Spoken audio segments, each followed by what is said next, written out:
إن الحمد لله نحمده ونستعينه ونستغفره ونعوذ بالله من شرور أنفسنا وسيئات أعمالنا من يهده الله فلا مضل له ومن يضلل فلا هادي له وأشهد أن لا إله إلا الله وحده لا شريك له وأشهد أن محمدا عبده ورسوله يا أيها الذين آمنوا اتقوا الله حق تقاته ولا تموتن إلا وأنتم مسلمون يا أيها الناس اتقوا ربكم الذي خلقكم من نفس واحدة وخلق منها زوجها وبث منهما رجالا كثيرا ونساء واتقوا الله الذي تساءلون به والأرحام إن الله كان عليكم رقيبا يا أيها الذين آمنوا اتقوا الله وقولوا قولا سديدا يصلح لكم أعمالكم ويغفر لكم ذنوبكم ومن يطع الله ورسوله فقد فاز فوزا عظيما أما بعد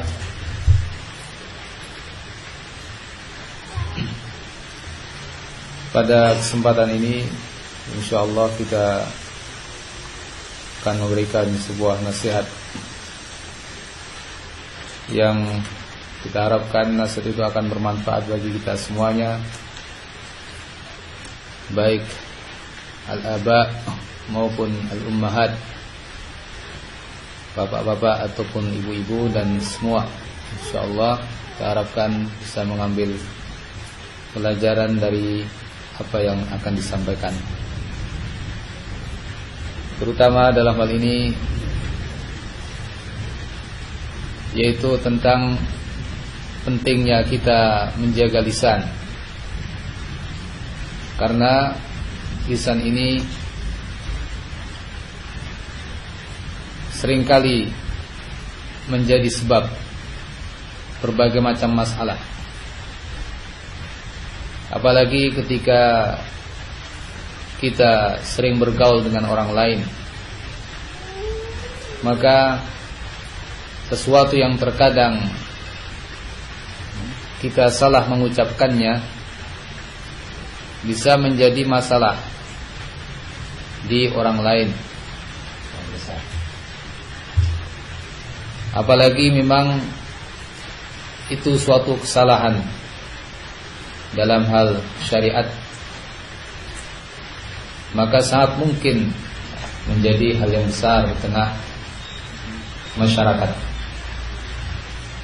Oleh karenanya Nabi SAW dahulu sangat memperingatkan kita dari tidak terkontrolnya ucapan dan omongan kita. Dahulu Nabi SAW pernah mengatakan kepada Mu'adz radhiyallahu anhu, "Kuffa 'alaika hada." Tahanlah padamu lisan ini. Sambil Nabi SAW memperlihatkan lidahnya. Maka Nabi SAW kemudian ditanya oleh Mu'adz, wa inna lam akhaduna bima natakallamu bih. Ya Rasulullah, apakah kita akan dihukum oleh Allah Azza wa Jalla dengan sebab omongan yang kita ucapkan? Nabi SAW mengatakan, "Takilatka ummuk." Ibumu kehilangan kamu wahai Mu'adz. Wa hal yakubbun nas ala wujuhihim aw qala ala manakhirihim illa hasaidu alsinatihim. Tidakkah menyungkurkan manusia di atas wajah mereka kecuali dengan sebab hasil daripada lisan-lisan mereka. Nah, ternyata Nabi SAW menyebutkan ini merupakan salah satu penyebab dari sekian banyak penyebab seseorang masuk dalam neraka. Bahkan apalagi di kalangan kaum wanita, Nabi SAW secara khusus menyebutkan hal tersebut. ketika Nabi SAW berkhutbah di hadapan para sahabiyat, sahabat-sahabat wanita, beliau mengatakan, inni ra'aitukunna aktsara ahli nar. Aku melihat kalian menjadi mayoritas penghuni neraka. Maka seseorang di antara mereka kemudian berkata, ya Rasulullah, walima, mengapa demikian ya Rasulullah? Beliau mengatakan, li'anna kunna takfurnal ashir, karena kalian, wahai kaum wanita, tidak berterima kasih atau kufur nikmat terhadap suami-suami kalian. Wa tukthirna asyikat, dan kalian banyak berkeluh kesah. Dua hal yang disebutkan Nabi ini adalah terkait dengan apa? Lisan, ucapan, omongan. Nah, jadi kalau begitu kita simpulkan bahwa seperti yang Nabi sebutkan, lidah ini bila tidak dijaga maka akan menjadi sebab, bahkan termasuk sebab terbesar yang memasukkan seseorang ke dalam api neraka. Na'udzubillah min dzalik. Oleh karenanya dahulu Nabi SAW menjamin, siapa yang bisa menjamin lisan untuk dimasukkan ke dalam al-jannah, dia mengatakan, man dhamina li ma baina lahyaihi wa fikhidaihi dhamintu lahu al-jannah. Barang siapa yang bisa menjamin untukku bahwa dirinya bisa menjamin dan menjaga atau menjamin terjaganya lidahnya, apa yang diantara dua tulang rahangnya, lihyai, yakni mulutnya, lidahnya dijaga. Wa ma baina fakhidai, dan yang diantara dua pahanya, yakni kemaluannya, dhamintu lahul jannah, aku pun akan menjamin baginya untuk masuk surga. Nah, ahibati billah rahimakumullah, kalau begitu ini suatu hal yang tidak mudah, karena balasannya begitu besar, pahalanya begitu besar, tidak mungkin itu sesuatu yang mudah. Oleh karenanya pandai-pandailah kita ini betul-betul menjaga lisan kita dan omongan kita. Terkadang dengan suatu kata yang kita bahkan tidak menyadarinya, na'udzubillah, seseorang bisa masuk ke dalam neraka karena itu. Beliau pernah mengatakan yang maknanya bahwa bisa jadi seseorang mengatakan suatu kata-kata, yatakallam bi kalimah la yulqi laha balan, yang dia nggak pikirkan kata-kata itu, dia ucapkan dan sudah lepas dari mulutnya, tidak dia pikir, tidak dia hiraukan, seolah tidak ada beban sama sekali. Ternyata yahwi bihi finnari sab'ina khariba, ternyata dengan itu dia masuk ke dalam neraka sedalam-dalamnya, perjalanan 70 tahun. Al-Qamah sallallahu alaihi wasallam. Padahal suatu kata yang dia tidak begitu berpikir tentang akibatnya. Namun memang ada hal-hal yang kita kira itu ringan, tapi di sisi Allah Azza wa Jalla itu berat. Wa tahsabunahu hayyina wa huwa 'indallahi 'azim. Kamu kira itu ringan, padahal itu di sisi Allah Azza wa Jalla sesuatu yang besar. Ini juga, ayat ini juga terkait dengan lisan, yaitu ketika terjadi tuduhan terhadap Aisyah radhiyallahu anha pada kisah haditsatul ifk, kisah tuduhan bahwa Aisyah radhiyallahu anha melakukan selingkuh. Maka Allah Azza wa Jalla mengatakan, wa tahsabunahu hayyinan, kamu kira itu gampang, enteng, sepele menuduh seperti itu. Wa huwa 'indallahi 'azim, padahal itu sesuatu yang besar di sisi Allah Subhanahu wa taala. Ahibati fillah rahimakumullah,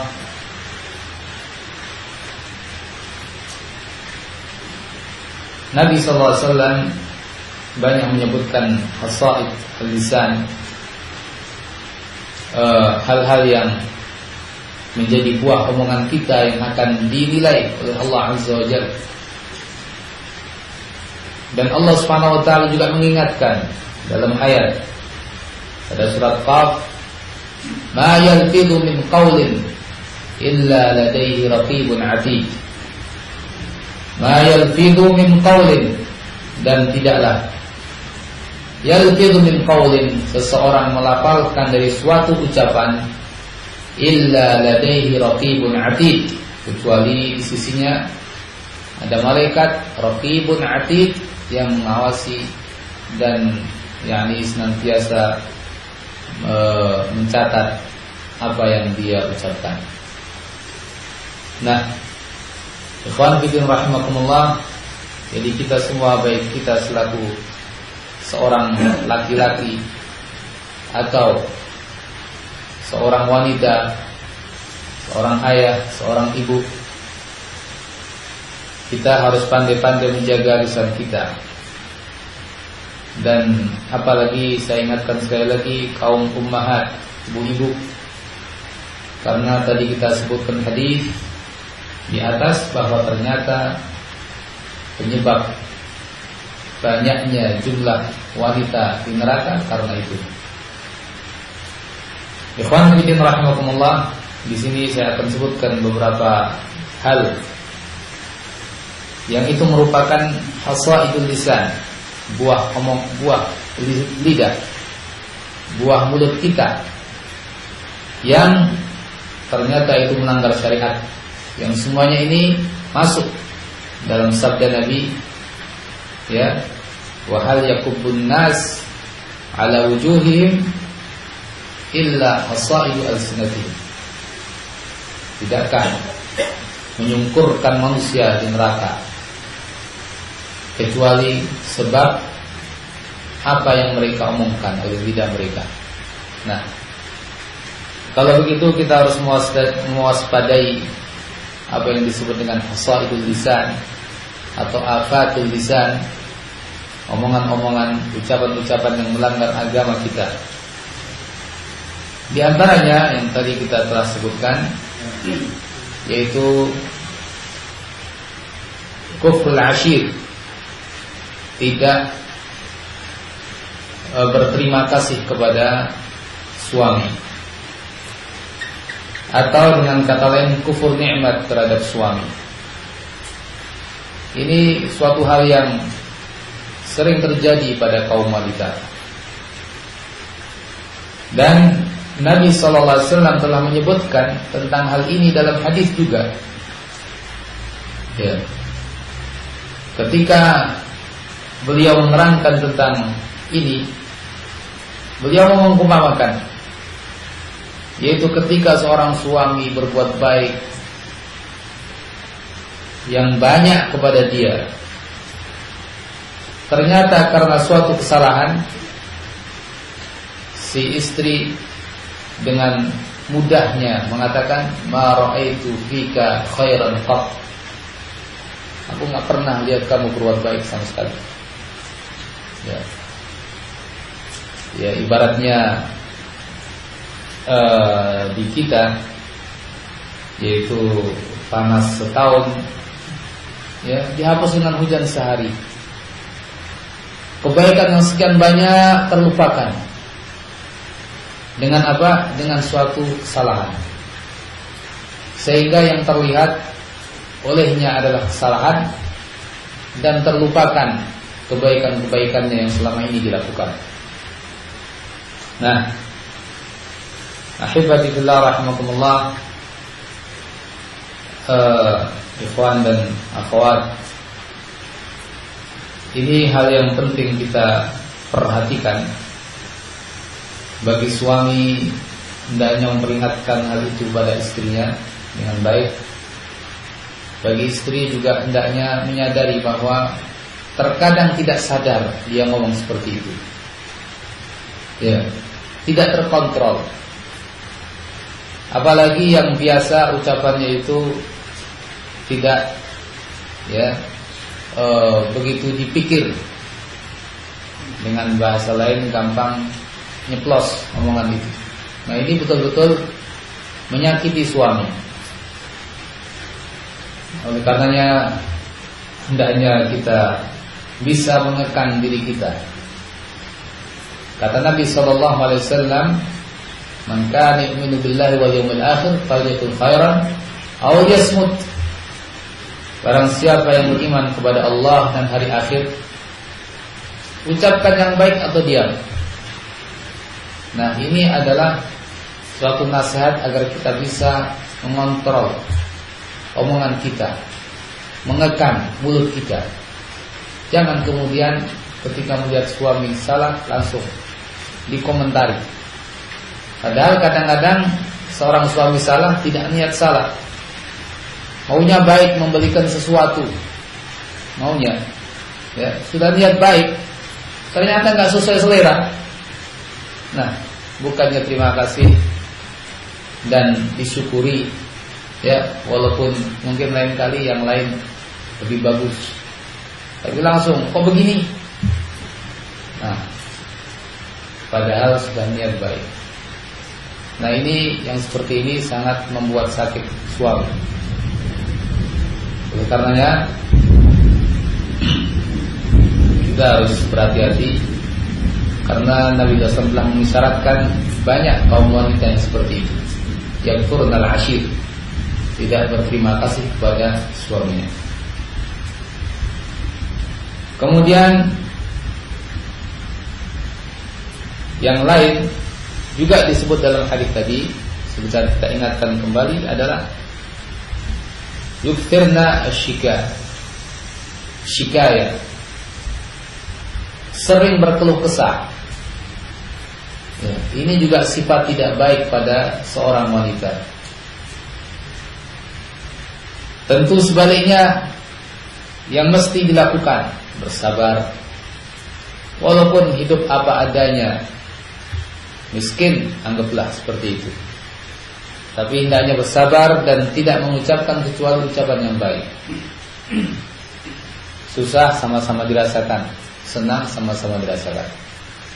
Banyak berterima kasih dan bersyukur kepada Allah. Bukankah dulu mungkin kita ingat kisah Nabi Ismail alaihi salatu wassalam. Beliau menikah dengan seorang wanita. Kemudian Nabi Ismail pergi berburu, mencari maisha untuk keluarganya, dirinya dan keluarganya. Datanglah ayahnya Nabi Ibrahim alaihissalam dan bertanya tentang kehidupan mereka. Bagaimana kehidupan kalian setelah mencari Ismail tidak ada? Nabi Ibrahim bertanya, bagaimana kehidupan kalian? Dia katakan, nahnu fi syarr, kita dalam kondisi tidak baik. Ya begini. Ringkasnya begitu, dalam kondisi tidak baik. Maka Nabi Ibrahim berpesan kepada menantunya itu, nanti kalau datang Ismail, bilang kepada dia, pertama aku kirim salam, kedua agar mengganti kayu pintunya. Fayyir atabadababik, ganti kayu pintunya. Setelah datang Nabi Ismail ke rumah, dia merasa ada sesuatu yang lain. Dia pun bertanya kepada istrinya, ada apa? Adakah seseorang yang datang? Betul, ada seorang yang sudah tua begini dan begini, dan berkirim salam. Kata Ismail, itu adalah ayah. Dia berpesan apa? Kemudian dia katakan bahwa pesannya adalah untuk mengganti kayu pintunya. Nabi Ismail paham, ini maksudnya adalah agar aku menceraikan kamu. Ya, silahkan kamu pulang ke keluargamu. Nah, ini satu contoh bahwa ternyata itu bukan sifat baik sampai Nabi Ibrahim tidak rela punya menantu yang seperti itu. Ketika berikutnya Nabi Ismail menikah lagi, peristiwa yang mirip. Nabi Ibrahim pun bertanya, bagaimana kehidupan kalian? Nahnu fi khair. Alhamdulillah kami dalam keadaan baik. Makan apa kalian? Makan daging dari hasil buruan. Ya. Kemudian Nabi Ibrahim juga berpesan, nanti kalau datang Ismail kirim salam dan pesan kepada dia jangan ganti kayu pintunya. Nah, datanglah Ismail dan bertanya, dan apa pesannya? Maka istrinya mengatakan bahwa ayahmu berpesan agar kamu tidak mengganti kayu pintumu. Oh, ini artinya aku harus tetap mempertahankan kamu, tidak menceraikan kamu. Nah, ikhwan fillah rahimakumullah, ini contoh dari dua kejadian itu, bagaimana seorang wanita yang baik dan wanita yang tidak baik. Di sini terlihat dari mana orang yang berkeluh kesah dengan orang yang bersyukur tidak berkeluh kesah. Oleh karenanya hendaknya kita menghiasi diri kita semua dengan syukur, dengan ridha, dengan sabar. Seorang istri mungkin anggap suami melihat ada kekurangan dari sisi fisik, tapi kalau berakhlak mulia, pandai bersyukur, ya bersabar, suami akan bisa mempertahankannya dan akan senang hidup bersamanya. Di saat yang lain mungkin ada seorang suami melihat istrinya menarik dari sisi fisik, tapi omongannya pedes, ya, kalau bicara seperti itu tidak pernah berterima kasih, ya, suami tidak kerasan hidup di rumah. Kenapa? Ya, telinga terasa panas, ya, omongan-omongannya membuat tidak sabar. Nah, jadi kalau begitu akhlak yang mulia itu menghiasi kaum wanita, bahkan semuanya. Maka dari itu jadilah seorang yang pandai bersyukur dan pandai bersabar. Bersyukur, berterima kasih kepada suami, bersyukur kepada Allah Azza wa Jalla dengan segala keadaan. Selanjutnya, di antara hal yang termasuk afatul lisan atau hasaidul alsun adalah perbuatan ghibah. Perbuatan ghibah yaitu mengumpat, membicarakan kejelekan orang. Nabi SAW pernah memperingatkan kepada para sahabatnya, seperti dalam riwayat Muslim, atadrun mal ghibah? Tahukah kalian ghibah itu apa? Qalu, mereka menjawab, Allah wa rasuluhu a'lam. Allah dan Rasulnya lebih tahu. Qal, Nabi mengatakan, dzikruka akhaka bima yakrah. Yang namanya ghibah itu kamu menyebut tentang saudaramu sesuatu yang dia nggak suka disebut dengan sebutan itu, atau dikomentari dengan komentar seperti itu, diomongkan dengan omongan seperti itu. Kila, ada yang bertanya, ya Rasulullah, ara'aita in kana fi akhi ma aqul? Bagaimana menurut Anda ya Rasulullah, kalau apa yang ku katakan memang ada pada dia? Beliau katakan, in kana fi akhika ma taqul faqad irtabtahu wa in lam yakun fi akhika ma taqul faqad bahattahu. Kalau yang kamu omongkan memang ada pada saudaramu, nah itu yang namanya ghibah. Tapi kalau tidak ada pada saudaramu, itu adalah omongan yang dusta besar, batil. Omongan yang batil, kedustaan yang nyata. Nah, Qanfitin rahimakumullah, di sini Nabi memberikan kepada kita tentang pengertian ghibah. Menyebut tentang saudara kita atau saudari kita sesuatu yang tidak suka dia disebut dengannya, diomongkan dengannya. Bahkan yang seperti ini termasuk pada hal-hal yang sifatnya terkait dengan fisiknya sekalipun. Misalnya ada suatu cacat, ya, kekurangan, sifat-sifat yang merupakan itu merupakan kekurangan pada seseorang.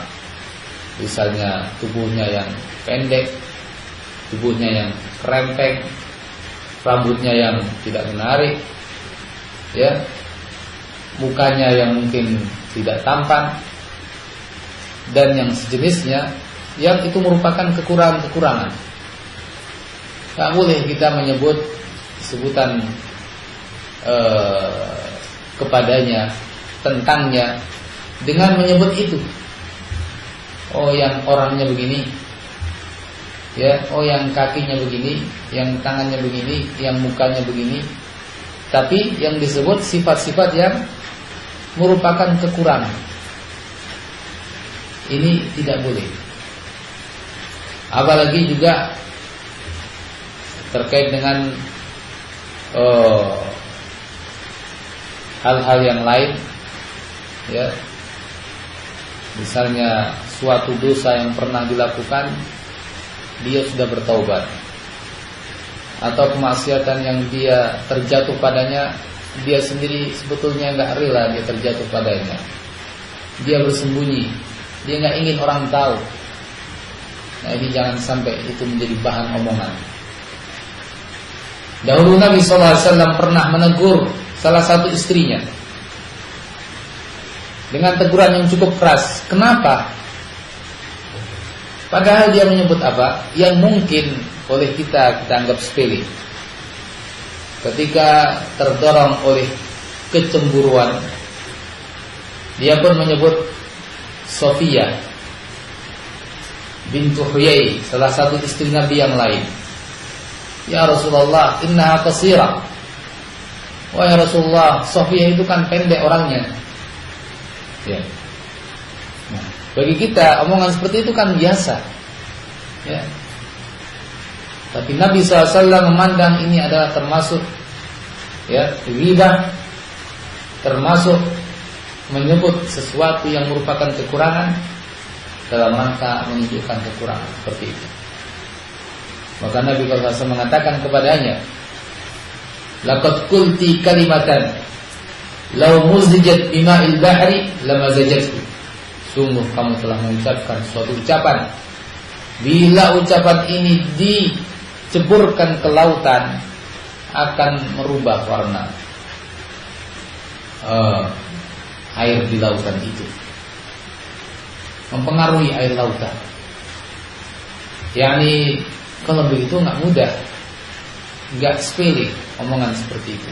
Karena Nabi sampai marah dan menegur dengan teguran yang cukup keras. Ya.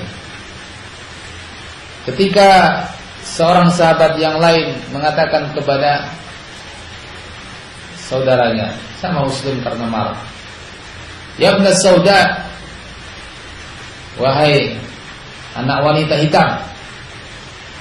Nabi mengatakan kepada dia, a'ayyartahu bi ummi, kamu cela dia dengan menyebut ibunya yang hitam seperti itu. Innaka mru'un fika jahiliyah, kamu ini orang yang masih punya sifat-sifat jahiliyah. Nah, Nabi marah. Padahal itu tadi yang kita sebutkan contoh-contoh tersebut, terkadang di kita memang biasa, yang hitam, yang pendek, hal yang biasa kadang kita sebut. Karena kita memang kurang begitu memahami ajaran agama kita, terbiasa pada sesuatu yang tidak baik. Nah, apalagi hal-hal yang lain yang memang tujuannya menjelek-jelekkan, ya, sesuatu yang memang begitu nampak kejelekannya disebut-sebut, dijadikan bahan omongan. Jelas ini sesuatu yang sangat berbahaya. Obrolan-obrolan tanpa sengaja terkadang masuk ke situ tanpa disadari.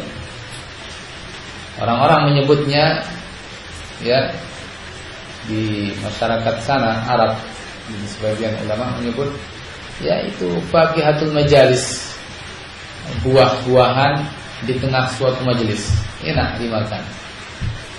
Ibaratnya seperti itu. Omongan kalau nggak ada begitunya, obrolan kurang rame, ya, kurang asyik. Nah, tapi kalau sudah masuk ke situ ngomongkan orang, nah, kerasan, duduk berjam-jam. Tanpa terasa sudah sekian kurban. Dengan bahasa yang sangat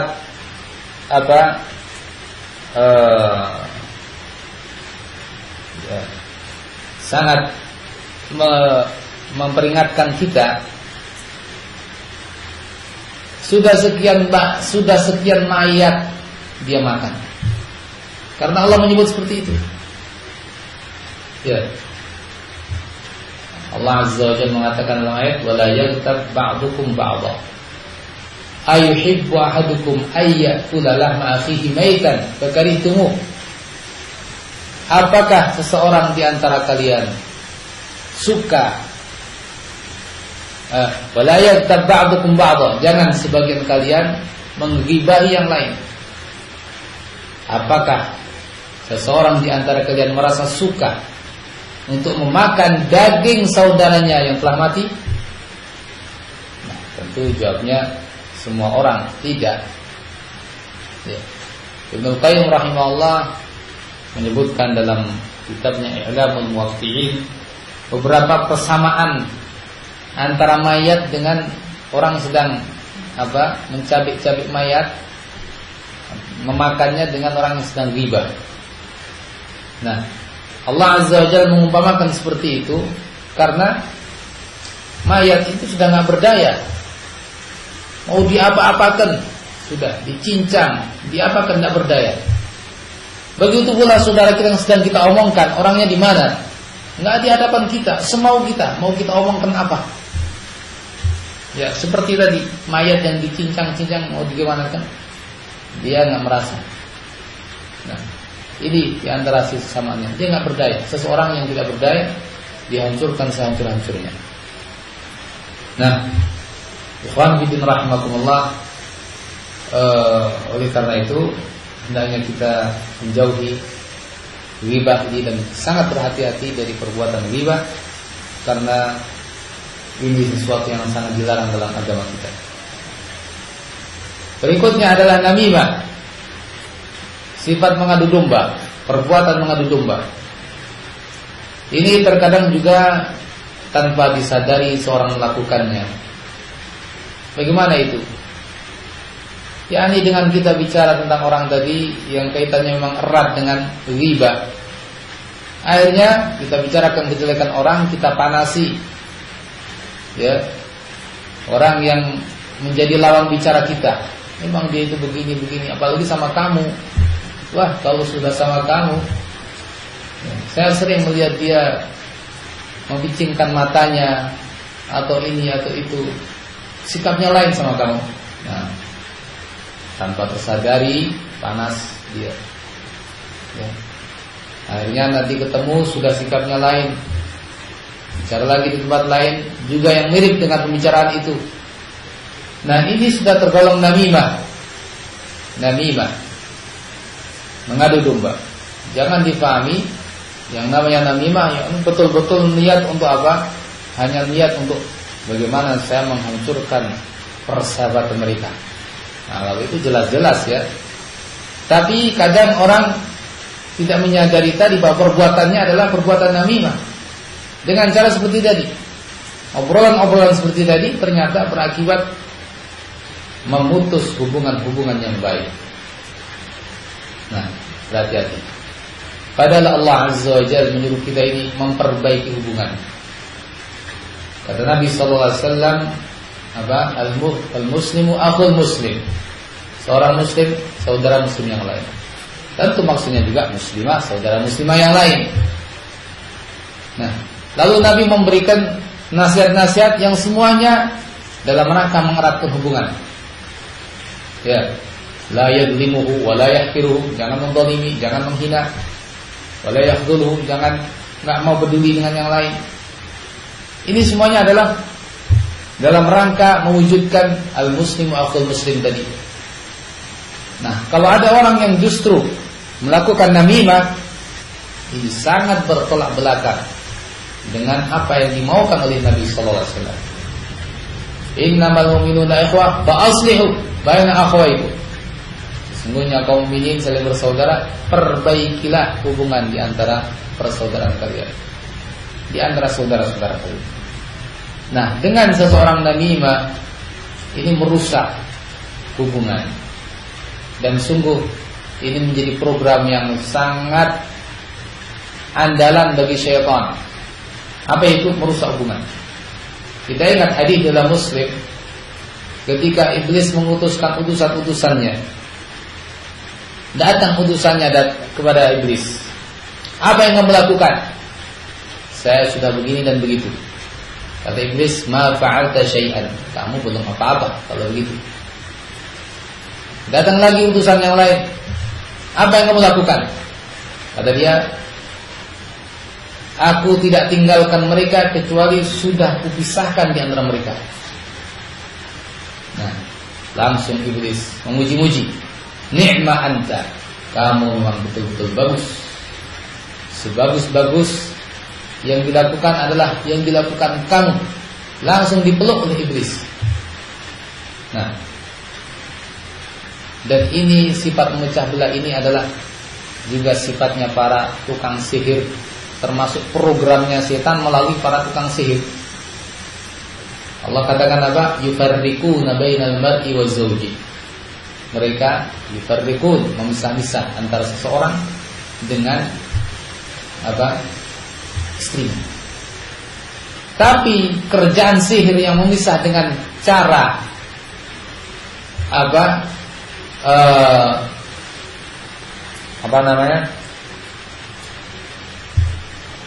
yang dia lakukan itu mungkin dengan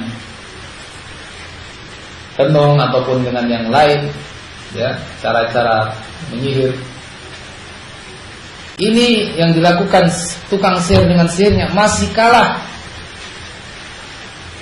manjur dalam program ini dibanding dengan perbuatan para tukang namimah. Bagaimana itu? Ulama mengatakan, ya, yufsirun namam fi sa'atin ma la yufsirus sa'ir fi sanatin. Seorang ahli namimah dalam sesaat bisa merusak yang tidak bisa dilakukan oleh tukang sihir dalam setahun. Tukang sihir hanya menunggu para pelanggannya datang, tolong, ya, rusak hubungannya fulan dengan fulan. Jadi dalam setahun dia mungkin kedatangan anggap 20 orang, beberapa orang, rusak hubungan antara 20 pasangan misalnya. Ya. Tapi kalau namam dalam waktu mungkin 1 jam, dari sini ngomong begini, di sana kampung sana ngomong begitu, 2 kampung sudah hancur, ya, tawuran di antara mereka, kemudian kerusakan yang lain yang jumlahnya terkadang begitu banyak melibatkan orang. Ya, hubungan di antara ikhwan misalnya, ada orang yang suka begitu, misalnya, ya, sehingga ngomong sini ngomong situ sudah.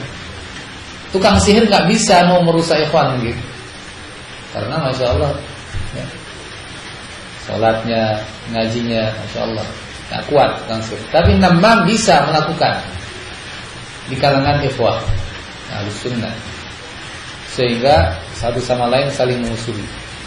Nah ini, makanya saya bilang tadi, berdasarkan hakikat ulama, ternyata praktek namam lebih berbahaya daripada praktek tukang sihir dalam hal ini.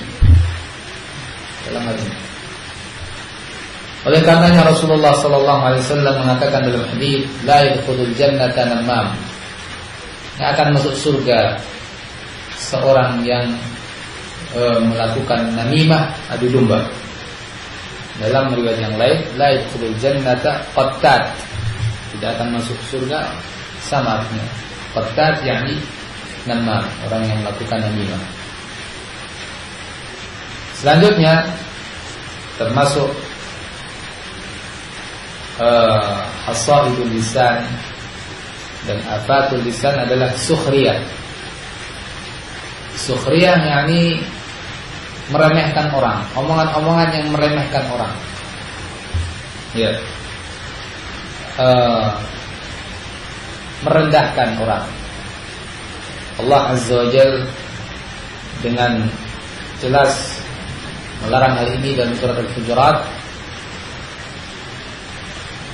La ya ayyuhalladzina amanu la yaskhar qaumun min qaumin.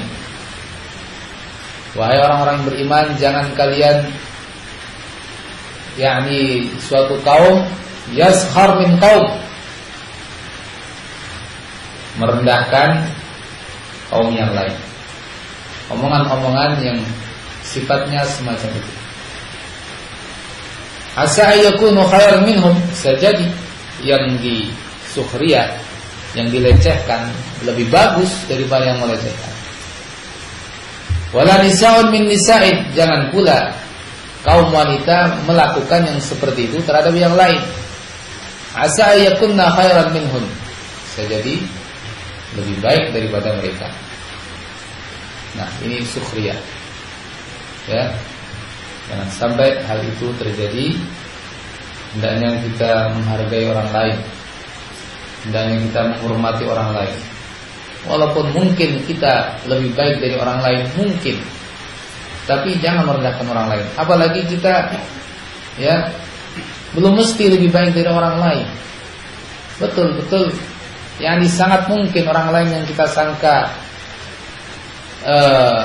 orangnya biasa, tapi ternyata di sisi Allah Azza wa Jalla punya kedudukan yang tinggi. Sangat mungkin sekali. Ya. Nabi SAW pernah mengatakan, sajadi rajul ash'ad aghbar, orang yang kusut, ya, datang ke sana kemari ditolak orang.